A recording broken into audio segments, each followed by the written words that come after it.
प्रश्न नंबर 1 है, छंद के कितने भेद होते हैं? छंद के 4 भेद होते हैं। Right answer option number C हो जाएगा। आइए फ्रेंड्स, छंद के बारे में जान लेते हैं। अक्षरों की संख्या एवं क्रम, मात्रा गणना तथा यति गति से संबंध, विशिष्ट नियमों से नियोजित पद रचना को छंद कहते हैं। छंद चौद धातु से बना है, जिसका अर्थ खुश करना होता है। छंद के 4 प्रकार होते हैं: मात्रिक छंद, वर्णिक छंद, वर्णिक वृत्त छंद तथा मुक्त छंद। इस बात का ध्यान रखिएगा। प्रश्न नंबर 2 है, निम्नलिखित में से कौन ऊष्म ध्वनि है? देखिए फ्रेंड्स, ऊष्म ध्वनि जो है इनकी संख्या 4 होती है और ये है तालव्य स, मूर्धन्य स, दंत स और ह। ऑप्शन में देखिए ह यहाँ पर दिया है। Right answer option number B हो जाएगा। ह जो है यह ऊष्म ध्वनि के अंतर्गत आता है। आइए फ्रेंड्स, वर्णों के बारे में जान लेते हैं। वर्णों के समूह को वर्णमाला कहते हैं। और देखिए, हिंदी वर्णमाला में वर्णों की कुल संख्या 52 है, जिसमें 11 स्वर वर्ण है और व्यंजन वर्ण की संख्या 33 है। संयुक्त अक्षर व्यंजन की संख्या 4 है और ये है संयुक्त अक्षर छ, त्र, ज्ञ और स्वर। इसके अलावा अंतस्थ व्यंजन की संख्या भी 4 है, य, र, ल और व जो है यह अंतस्थ व्यंजन है। इसके अलावा ऊष्म व्यंजन की संख्या भी 4 है, तालव्य स, मूर्धन्य स, दंत स और ह। ये चारों जो है ऊष्म व्यंजन के अंतर्गत आते हैं। इसके अलावा उत्क्षिप्त या द्विगुणित व्यंजन ड और ढ है और इनकी संख्या 2 है। इस बात का आप ध्यान रखेंगे फ्रेंड्स। दोस्तों, चैनल पर नए हैं तो चैनल को सब्सक्राइब कर लीजिए। डेली बेसिस के तर्ज पर हिंदी की टेस्ट कराई जा रही है यूपी पुलिस के लिए, तो इस चैनल को सब्सक्राइब कर लीजिए। भाषा के शुद्ध शब्द का ज्ञान किससे होता है? भाषा के शुद्ध शब्द का ज्ञान व्याकरण से होता है। देखिए फ्रेंड, जिस विद्या से हमें शुद्ध शुद्ध लिखना, शुद्ध शुद्ध बोलना और शुद्ध पढ़ना है, उसे ही व्याकरण कहते हैं। और देखिए, बात करें भाषा की, तो किसी मनुष्य के लिए भाषा जो है वह साधन है जिसके द्वारा वह सुनकर, लिखकर और पढ़कर अपने मन के भावों या विचारों को आदान प्रदान करता है। भाषा शब्द जो है संस्कृत के भाष धातु से निकल कर आया है और भाष शब्द का अर्थ व्यक्त करना होता है। विचारों के आधार पर जो है भाषा 3 प्रकार के होते हैं: लिखित भाषा, मौखिक भाषा, सांकेतिक भाषा। तथा प्रयोग के आधार पर भी भाषा के 3 प्रकार होते हैं: मातृभाषा, राजभाषा और राष्ट्रभाषा। और भाषा के शुद्ध शब्द का ज्ञान नहीं व्याकरण कहलाता है। निम्नलिखित में से कौन द्रव्यवाचक संज्ञा का उदाहरण है? देखिए फ्रेंड्स, द्रव्यवाचक संज्ञा उसे कहते हैं जिससे मापने या तौलने का बोध हो, उसे ही द्रव्यवाचक संज्ञा कहते हैं। ऑप्शन में देखेंगे तो दूध जो है इसे मापा जाता है लीटर में, तो इस तरह से यह द्रव्यवाचक संज्ञा हो जाएगा। देखिए, मैंने अभी आपको क्या बताया, जब किसी संज्ञा शब्द से किसी द्रव्य का बोध हो तो उसे द्रव्यवाचक संज्ञा कहते हैं। जैसे पानी, लोहा, तेल, घी, दाल, जैसे ये नापने या तौलने वाला संज्ञा है, तो यह द्रव्यवाचक संज्ञा हो जाएगा। संज्ञा के 5 प्रकार होते हैं फ्रेंड्स: व्यक्तिवाचक संज्ञा, जातिवाचक संज्ञा, भाववाचक संज्ञा, द्रव्यवाचक संज्ञा और समूहवाचक संज्ञा। और दूध जो है यह द्रव्यवाचक संज्ञा का उदाहरण है। हिमालय से गंगा निकलती है, इनमें से जो है हिमालय में जो से है, हिमालय से गंगा निकलती है और से जो है इसमें कौन सा कारक है? देखिए, हिमालय से गंगा निकलती है यानी कि अलगाव का बोध हो रहा है, यानी कि हिमालय से गंगा का अलगाव हो रहा है। और ये से जो है अलगाव के लिए जहाँ कहीं भी प्रयोग होगा वहाँ पर जो है आपादान कारक हो जाएगा। इस बात का ध्यान रखेंगे। देखिए फ्रेंड्स, करण कारक में भी से का चिन्ह होता है और आपादान में भी से का चिन्ह होता है, लेकिन जहाँ कहीं अलगाव का बोध होगा वहाँ पर अपादान कारक हो जाएगा। देखिए ऑप्शन में कहीं नहीं दिया है, लेकिन यहाँ पर अपादान कारक होगा। आइए फ्रेंड्स, कारक चिन्ह के बारे में जान लेते हैं। हिंदी में जो है 8 कारक होते हैं। कर्ता जो है, कर्ता कारक, इसका चिन्ह ने होता है। कोरम कारक, इसका चिन्ह को होता है। कोरण कारक से द्वारा इसका चिन्ह होता है। संप्रदान कारक को के लिए चिन्ह होता है इसका। अपादान कारक से यानी कि अलगाव का बोध जहाँ वही होगा वहाँ पर अपादान कारक प्रयोग किया जाएगा, अभी मैंने आपको बताया था। उसके बाद है संबंध कारक, का के की ना नी ने रा रे री जहाँ कहीं भी आएगा वहाँ पर संबंध कारक हो जाएगा। उसके बाद में पर जहाँ कहीं भी आएगा वहाँ अधिकरण कारक होगा। तथा किसी को संबोधन करना हे अरे अजी, ये संबोधन कारक हो जाएगा। इस तरह से हिंदी में 8 कारक होते हैं। ब का उच्चारण स्थान क्या है? ब का उच्चारण स्थान ओष्ठ होता है। इसका सूत्र है फ्रेंड्स, उपुप ध्यान ओष्ठ है, यानी कि उ बड़ा उ पुष बन जाएगा पवर्ग, यानी कि प फ ब भ म, और उसके बाद है ध्यामनिया, जैसे ऊपर ये वाला सिंबल जो होता है, जैसे अ लिखते हैं ये वाला उप ध्यामनिया जो है ये हो जाएगा। उसके बाद इन सभी का उच्चारण स्थान ओष्ठ होता है। Right answer option number C हो जाएगा। उ बड़ा उ पवर्ग, उसके बाद उपध्यामनिया, जैसे आय के बाद ऊपर लिखते हैं, या ओ के बाद ये वाला जो लगाते हैं ये वाला मात्रा, इन सभी का उच्चारण स्थान ओष्ठ होता है। आलस्य शब्द का विशेषण क्या है? आलस्य शब्द का विशेषण आलसी हो जाएगा। Right answer option number A हो जाएगा। आइए फ्रेंड्स, विशेषण के बारे में जान लेते हैं। संज्ञा अथवा सर्वनाम शब्दों की गुण दोष संख्या परिणाम आदि की विशेषता बताने वाले शब्द विशेषण कहलाते हैं। जैसे बड़ा, काला, लंबा या दयालु, ये विशेषता को बता रहा है, इनकी विशेषण हो रहा है। देखिए विशेषण के 4 भेद होते हैं: गुणवाचक विशेषण, संख्यावाचक विशेषण, परिमाणवाचक विशेषण और संकेतवाचक विशेषण। और आलस्य शब्द जो है इसका विशेषण जो है आलसी होता है। रंग शब्द से क्रिया बनती है। देखिए फ्रेंड्स, क्रिया का अर्थ होता है किसी काम या वस्तु के कार्य का होना है, यानी कि रंगना का शब्द क्रिया जो है, रंग का क्रिया रंगना हो जाएगा। Right answer option number C हो जाएगा। आइए फ्रेंड्स, क्रिया के बारे में जान लेते हैं। जिस शब्द से किसी काम का होना या करना समझा जाए उसे क्रिया कहा जाता है।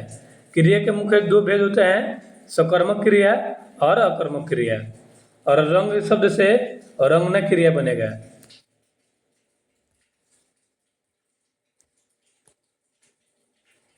हे राम में कौन सी कारक है? हे राम में संबोधन कारक है। देखिए हे जो है, हे, अरे, वो, ये सभी जो है संबोधन कारक के उदाहरण है। और कारक के 8 भेद होते हैं, इस बात का ध्यान रखेंगे। कारक चिन्ह मैंने आपको बता दिया है। किस वाक्य में सकर्मक क्रिया नहीं है?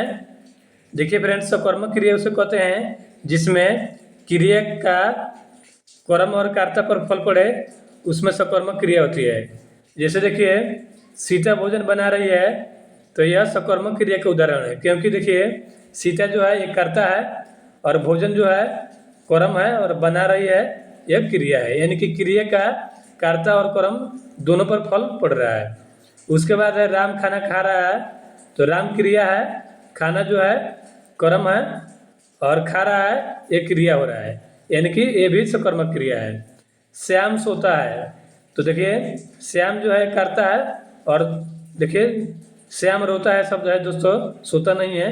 श्याम रोता है, तो इसमें देखिए श्याम जो है कर्ता है और रोता जो है यह क्रिया है, लेकिन इसमें कर्म पर फल नहीं पड़ रहा है, तो इस तरह से यह अकर्मक क्रिया हो जाएगा।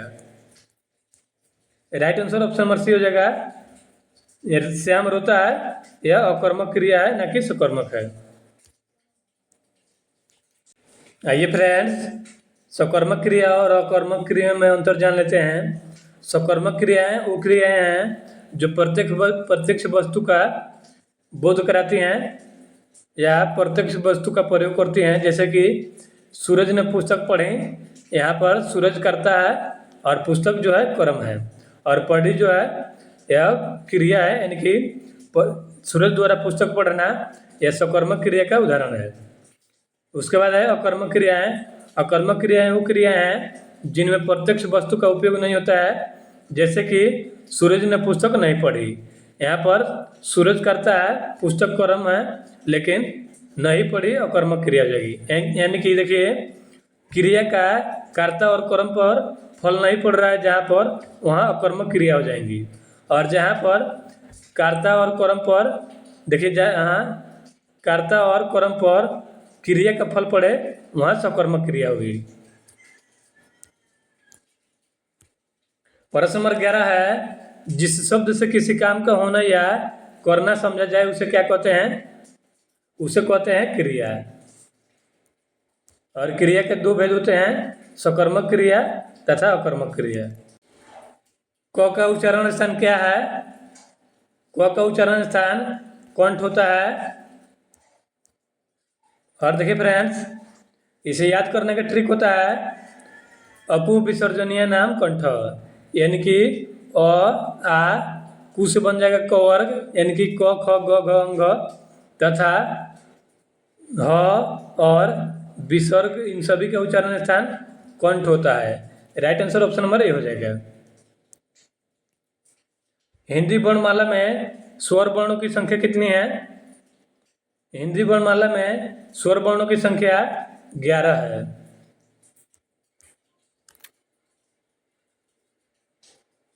देखिए, वर्णों के समूह को वर्णमाला कहते हैं, और हिंदी वर्णमाला में कुल 11 स्वर वर्ण है, तथा व्यंजन वर्ण की संख्या 33 है, और संयुक्ताक्षर वर्ण की संख्या 4 है, अंतस्थ व्यंजन की संख्या 4 है, ऊष्म व्यंजन की संख्या 4 है। इसके अलावा उत्क्षिप्त या द्विगुणित व्यंजन की संख्या 2 है। इस बात का आप ध्यान रखिएगा। दोस्तों, चैनल पर नए हैं तो चैनल को सब्सक्राइब कर लीजिए, ताकि इस तरह का वीडियो आपको सबसे पहले मिले। वह वर्ण जिसका उच्चारण स्थान, देखिए, वह वर्ण जिसका उच्चारण तालु से होता है उसे क्या कहते हैं? तो देखिए, ऑप्शन में देखेंगे, ह जो है इसका उच्चारण स्थान कंठ है, वह जो है इसका उच्चारण स्थान दंत ओष्ठ है, और जो है इसका उच्चारण स्थान तालु है, तथा ट जो है इसका उच्चारण स्थान मुर्दा है। तो राइट आंसर जो है फ्रेंड्स, ऑप्शन नंबर सी हो जाएगा, ज का उच्चारण स्थान तालु है। आइए फ्रेंड्स, जिन वर्णों का उच्चारण स्थान तालु से होता है उन्हें ट्रिक से याद कर लेते हैं। ट्रिक्स है इचू ऐसा नाम तालु, यानी कि छोटी बड़ी और चू से बन जाएगा चौवर्ग, ई से बनेगा छोटी बड़ी, और चू से बनेगा चौवर्ग, यानी कि च छ ज ज्ञ। उसके बाद य से बनेगा य, और उसके बाद है तलव्य स, तलव्य स से बनेगा तलव्य स। इन सभी का उच्चारण स्थान तलव्य होता है। क ग ज फ ध्वनियाँ किसकी है? क ग ज फ ध्वनियाँ जो है फारसी अरबी है। देखिए फ्रेंड्स, अगर हमारी मेहनत आपको पसंद आ रही है तो वीडियो को लाइक करने के साथ साथ दोस्तों में भी शेयर कीजिए, और चैनल पर नए हैं तो चैनल के साथ जुड़ जाइए। निम्नलिखित में से मूर्धन्य व्यंजन है, तो वर्ग जो है ट ठ ड ढ ढ़, ये सभी, इन सभी का उच्चारण स्थान मूर्धा है। इसका सूत्र होता है फ्रेंड्स ऋतु रसाणाम मूर्धा, यानी कि री से बनेगा री, टू से बनेगा ट वर्ग, यानी कि ट ठ ड ढ ढ़, उसके बाद र से बनेगा र, तथा मूर्धन स से बनेगा मूर्धन स।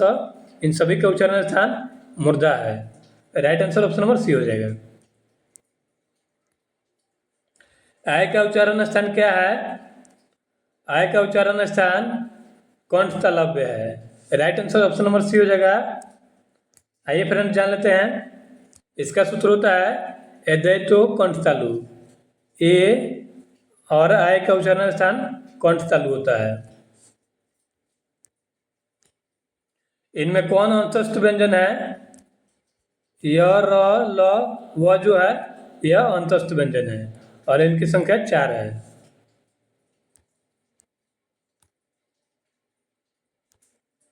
वह व्यंजन है, वह जो है फ्रेंड्स अंतस्थ व्यंजन के अंतर्गत आता है, क्योंकि य, र, ल और वह जो है ये सभी अंतस्थ व्यंजन हैं, जिसमें वह भी है शामिल अंतस्थ व्यंजन में। निम्नलिखित में से स्वर वर्ण नहीं है। क जो है यह स्वर वर्ण नहीं है। इनमें कौन संयुक्त व्यंजन नहीं है? तो देखिए फ्रेंड्स, छ, त्र और ज्ञ और स्वर जो है ये चारों संयुक्त व्यंजन है। फ जो है यह स्पर्श व्यंजन के अंतर्गत आता है।